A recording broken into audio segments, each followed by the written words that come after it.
Sonic Speed! Hello, Super Mario T is back, and something has interested me a while back, which has piqued my interest again. Fanbases tend to leave a terrible image on the media one way or another. The Paper Mario fanbase, notorious for its complaining among the fans of each game.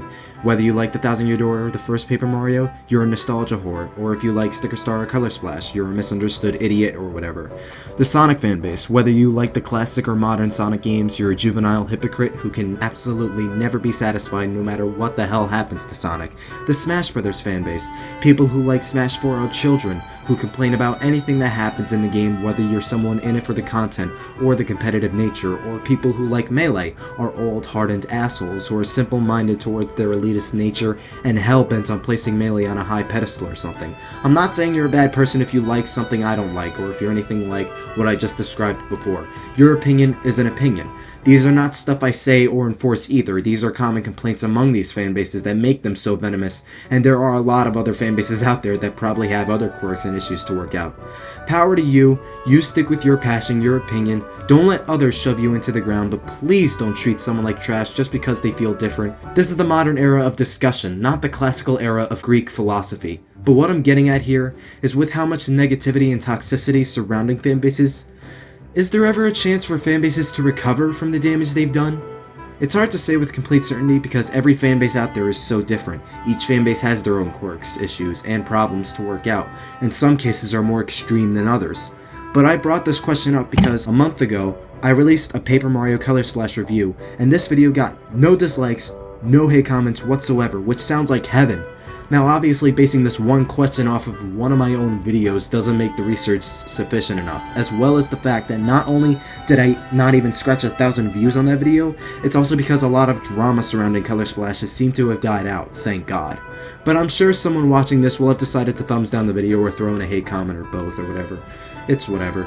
But some of the comments there got to me, specifically 2 of them. So shouts out to KDog31619 and VMonLink64 for these comments. I'm gonna read KDog's comment first, and his comment reads, "This was by far my most favorite Paper Mario game, Color Splash.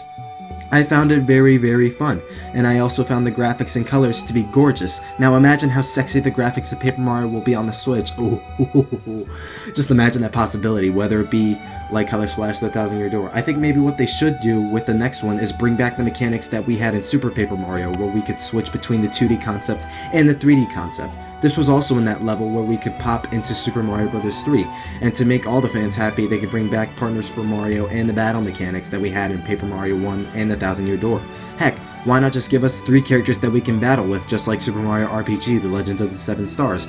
And maybe for a change, just like Super Mario RPG, the new Paper Mario game can feature a new villain, and we could team up with Luigi and Bowser.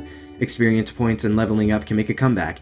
Also, stats for Mario and his teammates, just like the Mario and Luigi series. For me, the worst Paper Mario game was Super Paper Mario. I hated that as it was a turn-based RPG. That was my favorite style of RPG game."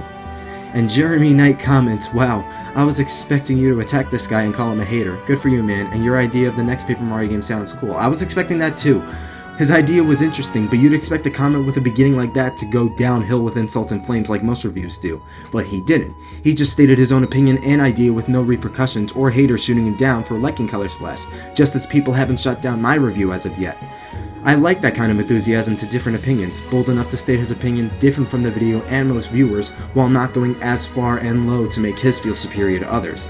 Now this other comment is the one that really resonated with me, VMonLink64's.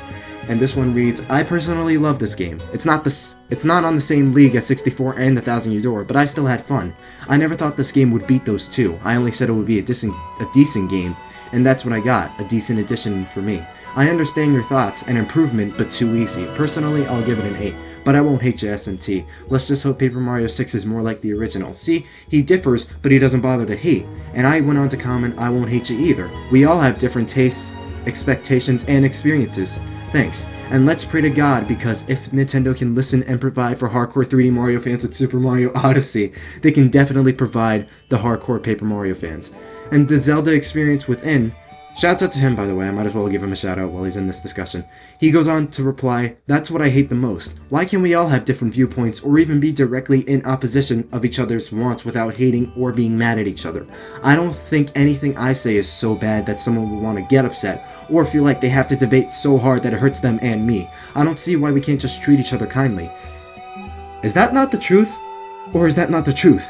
And I replied, well, there are two cases where we can be civil with opposing opinions. VMonLink64 here, and another commenter who adores Color Splash and feels the exact opposite, which was K-Dog, the comment I just read before. But both are civil enough to at least understand and agree to disagree, which I respect highly. And that's true, I do respect that highly. VMonLink replies, bingo, the only people who refuse to accept an opinion shouldn't be given a second thought. If I like Color Splash, then no one should force me to hate it. Super Mario 2 is indifferent about it, and that's fine. Yet no one who absolutely adores this game should be accusing Super Mario 2 just because they didn't have the same experience. Just play it for yourself and see if you like it. I wish all gaming fans could be this civil.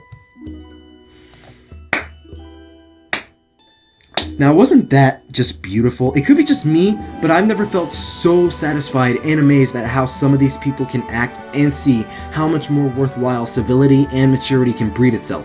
And I'm basically in conjunction with this wish. Because why can't we all get along? Despite most of the Color Splash drama dying, there's probably a few out there insinuating pointless conflict over the fallacies of nostalgia, Thousand Year Door Wars, Color Splash children, brain dead fans, or God knows what else. You can say whatever you want about Color Splash, but here's one undeniable fact here, and that is the sole reason the Paper Mario has a bad reputation now is because Color Splash outright broke the fan base. This whole fiasco between Color Splash's possible value, its flaws, the similarities and differences between its 4 previous installments, the fact that people were not willing to either accept its flaws nor strengths at the initial reveal even up to its release, and continue to intentionally avoid someone's opinions or even facts and evidence as to why some aspects would suck, be great, or why people simply have those opinions. That intentional avoidance, disregard, and disagreement of evidence, facts, and well-rounded arguments in favor of your own existing personal beliefs is called willful ignorance. That's a key component here, especially with toxic fan bases. At least with Sticker Star, most people would agree the game didn't meet the standards of most fans when it came out. But since Color Splash was announced, it brought so many people, it brought the worst in the community to attacking each other. I'm not talking about the game itself, people attacking the game. I'm talking about people verbally abusing one another, no matter the opinion. Since the South by South panel for Sonic a couple days ago released info on Sonic Mania and Sonic Forces, people are excited about those games, but there are still complaints. Certain fans who have stated they wanted the boost gameplay back, they got it, and are now saying they don't want it, and are derogatorizing others for thinking otherwise, as if they didn't even ask for that to begin with. After Sonic Boom, people are begging for Sega to make a mainline Sonic game with just Sonic, and are pretty much getting that with not only Sonic Mania, a classic 2D Sonic game, but Sonic Forces, a modern Sonic game with both these titles. Just Sonic, well, Sonic Mania having Tails and Knuckles, but are complaining they didn't get partners like Tails and Knuckles and Shadow and whatnot, and they didn't get different gameplay. Yet, again, Sonic Mania, you got Tails and Knuckles there. I mean, it's not that different, but you're getting different characters and slightly different gameplay. And again, you asked for Sonic, mainly Sonic, no other characters, just Sonic gameplay. Unsure of what some fans want for themselves, they just keep asking for the opposite whenever some do get what they want, but a good number do seem pleased of what's given. Smash Brothers, how people were against the ideas of Pac-Man, Duck Hunt, Cloud, Dark Pit, Dr. Mario, and other characters in the game. And when they got announced, people were and are still pissed about them coming in, even though there's still a lot to love about Smash Brothers, and those few characters aren't even the main focus. Like, why? Why can't we all just get along? Every single person out there is not going to think the same as you, and not everyone will have the same experience as you. We're all fans of Smash, Paper Mario, Sonic, Mario, Zelda, F-Zero, and other franchises not mentioned in this video that you feel different from others and vice versa. I can happily state my opinions and ideas on my channel, and I know people won't agree, but I'm not going to call them a sack of shit for thinking differently. Freedom of speech. Not the right to demoralize those who think differently, because that just makes you a stupid asshole. Regardless, I still love the subject of where my opinions go to such, like Paper Mario and Sonic and others, so why must we fight when we all love the same thing at the end of the day? There is such a thing as civil discussion, civil exchanges of ideas and thoughts. It's one thing to think negatively on something and have a negative thought or opinion, if it's a justifiable opinion as well, but it's another when you deny others' takes on it in favor of your own. This is a prime reason why fanbases get a bad rep, because there's too many people unwilling to accept how some people think about one thing or another and act like damn children, even to those who aren't a part of the fanbase to begin with. And unless you want the fanbase to be buried in the ground and give the franchise itself a terrible reputation as well, for God's sakes, know what you want and stop being an undecisive, self-entitled asshole.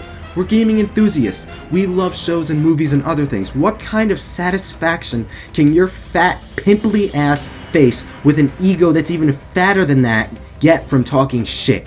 Waving your dick the size of a raisin, thinking you're tougher shit than everyone else, when in reality, you wouldn't even do shit if you insinuated someone to becoming hostile. Being a keyboard warrior is all the enjoyment you could get out of your pathetic, miserable life, whether you prance your opinion around on your raisin dick or talk shit to people who actually are above you for valid reasons. SMT, you just went against your whole video. No, I didn't, because I'm speaking the truth, bro. This whole video has been the truth, and it's shit like willful ignorance, blindfold hate, and blindfold unacceptance that keeps civility and maturity from recovering. Common courtesy, discussions, they're harder to maintain because people are feeling so entitled to being above everyone else when they're more or less on the same level as everyone else until they start shit. Just act like an adult, for God's sakes. At the end of the day, the damn thing you're fighting over is materialistic. It's a damn gamer story. Is it worth the time and energy to fight over it? My channel may go against this because I've tried hard to at least show what made people dislike Color Splash, while still keeping in mind what good Color Splash has, but I didn't ignore people's love and spite for Color Splash because some reasons were justifiable. The reason I wasted energy over it is to at least explain the situation and give people at least something to understand, not to gripe and complain.